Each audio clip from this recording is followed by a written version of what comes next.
മത്തങ്ങ പായസം ഉണ്ടാക്കാനായിട്ട് മത്തങ്ങ കുറച്ച് മാത്രമേ എടുത്തിട്ടുള്ളൂ. അത് നല്ല വൃത്തിയാക്കി അരിഞ്ഞ് എടുത്തിട്ടുണ്ട്. അതൊരു കുക്കറിലേക്ക് ഇട്ട് കൊടുത്തിട്ട് കുറച്ച് വെള്ളം, വളരെ കുറച്ച് വെള്ളം മതി, അതും കൂടെ ഒഴിച്ചിട്ട് വേവിക്കാൻ വെച്ച് കൊടുക്കാം. അപ്പോൾ ഒരു 3 വിസിൽ കേട്ടാൽ മതി. ഞാൻ 3-4 വിസിൽ കേൾപ്പിച്ചിട്ടുണ്ട്, അത്രയും മതി.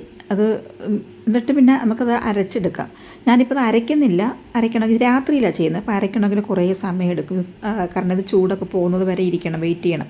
രാത്രി 10 മണി കഴിഞ്ഞിട്ടുണ്ട്. അപ്പോൾ നിങ്ങൾ ചെയ്യുമ്പോൾ അത് അരച്ചെടുത്തോളൂ. ഇത് തണുത്തതിന് ശേഷം മിക്സിയുടെ ചെറിയ ജാറിൽ ഇട്ടിട്ട് ഒന്ന് അരച്ചെടുത്താൽ മതി.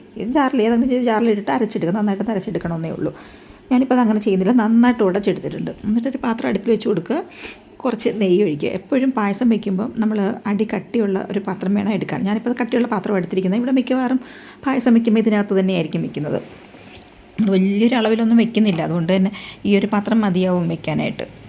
അപ്പോൾ നെയ്യ് ഒഴിച്ചിട്ട് ഈ മത്തങ്ങ അരച്ചതും കൂടി ഇട്ടിട്ട്, ഞാനിപ്പോൾ അരച്ചിട്ടില്ല എന്ന് പറഞ്ഞു, അരച്ചിട്ടില്ല, നന്നായിട്ടൊന്ന് ഉടച്ചെടുത്തിട്ടുണ്ട്. കഷ്ണങ്ങളൊന്നും ഇല്ലാതെ നന്നായിട്ട് ഉടച്ചെടുത്തിട്ടുണ്ട്. അതും കൂടിയിട്ട് നന്നായിട്ടൊന്ന് വഴറ്റിയെടുക്കുക. നെയ്യിൽ കിടന്ന് കുറച്ച് സമയം നെയ്യിലിട്ടിരിക്കണം. നമ്മൾ കടലപ്പായസമൊക്കെ വയ്ക്കുമ്പോൾ അങ്ങനെയാണല്ലോ ചെയ്യുന്നത്, നെയ്യിലിട്ടിട്ട് അങ്ങനെ ചെയ്യുന്നത്. അതുപോലെ ഇതും കൂടി ചെയ്യാം. അതിനുശേഷം ശർക്കര ഉരുക്കിയത് ഒഴിച്ച് കൊടുക്കണം. ശർക്കര ഞാനതിപ്പം ഉരുക്കിയിട്ട് വളരെ കുറച്ച് വെള്ളം വെച്ചിട്ടുള്ളൂ. കാരണം മത്തങ്ങയാണ്, പെട്ടെന്ന് അങ്ങനെ ഒരുപാട് കട്ടിയാവുന്ന സാധനമല്ല മത്തങ്ങ. അതുകൊണ്ട് ഞാൻ വളരെ കുറച്ച് വെള്ളം വെച്ചിട്ടാണ് ശർക്കര ഉരുക്കിയെടുത്തത്. അപ്പോൾ കുറച്ച് സമയം ഇരുന്നപ്പോഴേക്ക് അതങ്ങ് കട്ടിയായി, ഇപ്പം നല്ല കട്ടിയായി. അത് കുഴപ്പമില്ല, അത് അരിച്ചാണ് വെച്ചിരിക്കുന്നത്. അത് കട്ടിയായാലും കുഴപ്പമൊന്നുമില്ല. ഇതിലേക്ക് ഇടുമ്പോൾ തന്നെ ചൂട് തട്ടിയിട്ട് അത് നന്നായിട്ട് ഉരുക്കി വന്നോളും. പിന്നെ ഞാനതിട്ട് ബാക്കി ആ മത്തങ്ങയുടെ ആ ചൂട് അത് തന്നെ കോരി പാത്രത്തിൽ ഒഴിച്ചിട്ട് ശർക്കര ഇരുന്ന പാത്രത്തിൽ ഒഴിച്ച് കൊടുത്തിട്ട് നന്നായിട്ടൊന്ന് ഇളക്കിയെടുത്തിട്ടുണ്ട്. അപ്പോൾ അതെല്ലാം അലിഞ്ഞ് ഉരുക്കി അത് വരും. അതുകൂടെ ഒഴിച്ച് കൊടുത്തിട്ട് നന്നായിട്ട് കുറച്ച് സമയം അതിലേക്ക് ഇടുക. കുറച്ച് സമയം ഇട്ട് വഴറ്റിയെടുക്കുക. ശർക്കരയും മത്തങ്ങയും കൂടെ കുറച്ച് സമയം കിടന്ന് വരുമ്പോൾ ഈ മധുരം എല്ലാം മത്തങ്ങയിലോട്ട് പിടിച്ചിട്ട് നല്ലതായിട്ട് വരും. നെയ്യും എല്ലാം കൂടെ ചേർന്ന് നല്ലതായിട്ട് നല്ല ടേസ്റ്റായിട്ട് വരും. എന്നിട്ട് കുറച്ച് നെയ്യും കൂടി ഒഴിച്ച് കൊടുക്കുന്നുണ്ട്. വീണ്ടും ഒരു സ്പൂൺ നെയ്യ് ഒഴിച്ച് കൊടുക്കുന്നുണ്ട്. ഞാനിങ്ങനെ 1-1.5 സ്പൂണോളം ഒഴിച്ചിട്ടുണ്ട്. അതും കൂടെ ഇട്ട് കുറച്ച് സമയത്ത് നന്നായിട്ടൊന്ന് ഇളക്കിയെടുക്കുക. അതിനുശേഷം നമുക്ക് പാലൊഴിച്ച് കൊടുക്കാം. ഞാനിപ്പം പശുവിൻ പാലാണ് ഒഴിക്കുന്നത്, അല്ലാതെ തേങ്ങാപ്പാലല്ല ഒഴിക്കുന്നത്. തേങ്ങാപ്പാൽ എല്ലാവർക്കും സംശയം വരും. തേങ്ങാപ്പാൽ ഒഴിക്കാതെ നമ്മളിപ്പം കവറുപാൽ ഒഴിക്കുമ്പോഴത്തേന് ഇത് ശർക്കരയല്ലേ പിരിഞ്ഞ് പോകുമെന്നുള്ള ഡൗട്ടൊക്കെ വരും. അങ്ങനെയൊന്നുമില്ല. ഒരുപാട് ഉപ്പുള്ള ശർക്കരയാണെങ്കിൽ ചിലപ്പം അറിയത്തില്ല, ചിലപ്പോൾ പിരിഞ്ഞ് പോകാൻ സാധ്യതയുണ്ട്. കുറച്ച് ഒഴിച്ചിട്ട് നോക്കുക, അത്രയേ ഉള്ളൂ. ഇത് ഉപ്പില്ലാത്ത ശർക്കരയായിരുന്നു, വെള്ള ശർക്കരയാണ്. അധികം ഉപ്പൊന്നുമില്ല. ഞാൻ ടേസ്റ്റ് ചെയ്ത് നോക്കി.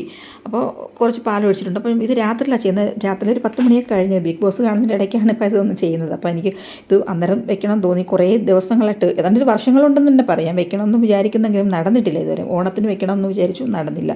കുറച്ചുകൂടി പാലൊഴിച്ച് കൊടുത്തു. അത് അളവ് കുറച്ച് കൂട്ടാൻ വേണ്ടി ചെയ്തതാണ് പാലൊഴിച്ചത്, അല്ലെങ്കിൽ അത്രയും ഒഴിക്കേണ്ട കാര്യമില്ലായിരുന്നു. വളരെ കുറച്ച് മത്തങ്ങ ഞാൻ എടുത്തിട്ടുള്ളൂ. അതുകൊണ്ട് ഒഴിച്ചിട്ട് നന്നായിട്ട് തിളപ്പിച്ചെടുക്കുക. തിളച്ചതിന് ശേഷം ഞാനിപ്പോൾ കുറച്ച് കോൺഫ്ലോർ, 2 സ്പൂണോളം കോൺഫ്ലോർ കലക്കിയിട്ട് പാലിൽ കലക്കി ഒഴിച്ച് കൊടുക്കുന്നുണ്ട്. കോൺഫ്ലോർ കലക്കുമ്പം തണുത്ത പാലിൽ വേണം കലക്കാൻ, ചൂട് പാൽ ഒഴിച്ച് കൊടുക്കരുത്. ചൂട് പാലിൽ ഒഴിക്കുമ്പം അത് കട്ടയായിപ്പോവും, കരട് പോലെ ആയിപ്പോവും അങ്ങനെ.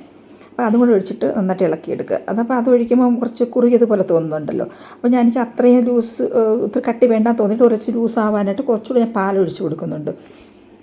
കുറച്ചുകൂടെ പാലൊഴിച്ചിട്ട് നന്നായിട്ട് ഇളക്കിയെടുക്കുക. പിന്നെ ഏലക്ക 2-3 ഞാൻ പറഞ്ഞല്ലോ രാത്രിയിലാണ് ചെയ്യുന്നതെന്ന്, അതുകൊണ്ട് തന്നെ ഏലക്ക പൊടിക്കാനൊന്നും നിന്നില്ല.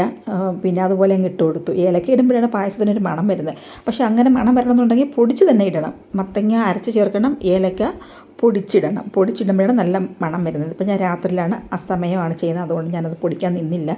അതുപോലെ അങ്ങ് ഇട്ട് കൊടുത്തു. ഇതിങ്ങനെ ഇട്ടാലും മണം വരും, പക്ഷേ പൊടിച്ചിടുന്നതിൻ്റെ അത്രയും ഒരു മണം വരത്തില്ല എന്നുള്ളത്. നിങ്ങളിടുമ്പോൾ അത് പൊടിച്ചിട്ടുള്ളൂ കേട്ടോ. അതിൽ കുറച്ചുകൂടെ പാലൊഴിച്ചിട്ട് നന്നായിട്ടൊന്ന് തിളപ്പിച്ചെടുക്കുക. അത് കുറച്ച് കഴിയുമ്പോൾ കുറച്ചുകൂടെ ഒന്ന് കുറുകി വരുന്നുണ്ട്. കുഴപ്പമില്ല, നല്ല ടേസ്റ്റാണ്. ഇതിപ്പോൾ ഞാൻ ഉടച്ചല്ല ചേർത്തിരിക്കുന്നത് മത്തങ്ങ. അതുകൊണ്ട് തന്നെ നമ്മൾ കാണുമ്പോൾ ഇതിലങ്ങ് അത്ര അറിയുന്നില്ല എന്ന് തോന്നുന്നത്, അറിയുന്നില്ല. അത് കാണുമ്പോൾ, നേരിട്ട് കാണുമ്പം സേമിയ പായസം പോലെ, നമ്മളത് അങ്ങനെ കിടക്കുന്നത് പോലെ, സേമിയ കിടക്കുന്ന പോലെ തോന്നും. മത്തങ്ങ അരയ്ക്കാതെ ഇങ്ങനെ ഉടച്ച് ചേർത്തത് കൊണ്ട് രുചിക്കൊക്കെ ഒരു കുഴപ്പമില്ല. മത്തങ്ങ ആണെന്നൊന്നും പറയത്തൊന്നുമില്ല, മത്തങ്ങ ആണെന്ന് ആരും പറയത്തില്ല. നല്ല ടേസ്റ്റ് കേട്ടോ. ഈ പാലാണല്ലോ ഒഴിക്കുന്നത്, നല്ല കട്ടി പാലല്ലേ, പാലും പഞ്ചസാരയും ഒക്കെ ആകുമ്പോൾ നല്ല ടേസ്റ്റ്. ശർക്കരയിട്ട് നല്ല വഴറ്റിയെടുത്താണല്ലോ മത്തങ്ങ, അതുകൊണ്ട് തന്നെ നല്ല ടേസ്റ്റാണ് അത്. മത്തങ്ങയാണെന്നൊന്നും ആരും പറയത്തില്ല. നിങ്ങൾ ചെയ്ത് നോക്കൂ.